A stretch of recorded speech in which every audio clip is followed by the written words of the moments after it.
ಪ್ರಪಂಚದಲ್ಲಿ ಚೀನಾ ಅತಿ ಹೆಚ್ಚು ಹೂವು ಬೆಳೆಯುವ ದೇಶವಾದರೂ ಹೂವು ರಫ್ತಿನಲ್ಲಿ ಅದು ಬಹಳ ಹಿಂದುಳಿದಿದೆ.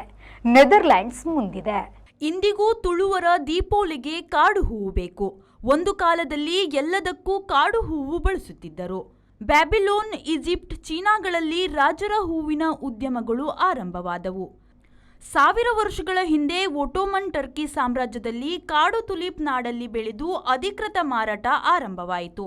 ಟರ್ಕರು ಯುರೋಪಿನ ಗುಲಾಬಿಯಿಂದ ಆಹಾರ, ಸೌಂದರ್ಯ ವಸ್ತು ತಯಾರಿಸುವುದರೊಂದಿಗೆ ಅದಕ್ಕೆ ಮಾರುಕಟ್ಟೆ ಮೌಲ್ಯ ಬಂತು. ಜಪಾನಿಯರು ಪರಂಪರೆಯಿಂದ ಹೂವಿನ ಆಕರ್ಷಕ ಕತ್ತರಿಸುವಿಕೆ ಮಾಡುವವರು. ಇವೆಲ್ಲ ಹೂ ಉದ್ಯಮದ ಅಡಿಪಾಯಗಳು. ಪ್ರಪಂಚದ 5 ಮೇಲು ಸ್ಥಾನಗಳ ಹೂ ರಫ್ತು ದೇಶಗಳು ಎಂದರೆ ನೆದರ್ಲ್ಯಾಂಡ್, ಕೊಲಂಬಿಯಾ, ಈಕ್ವೆಡಾರ್, ಕೆನ್ಯಾ ಮತ್ತು ಭಾರತ. ಪ್ರತಿ ವರ್ಷ ಜಾಗತಿಕ ಹೂವು ವ್ಯವಹಾರ 2.5% ಏರುತ್ತಿದೆ. 2022ರಲ್ಲಿ $5,004 ಕೋಟಿ ಇದ್ದದ್ದು 2028ಕ್ಕೆ $5,803 ಕೋಟಿ ಮುಟ್ಟುವುದು ಖಚಿತ ಎನ್ನಲಾಗಿದೆ.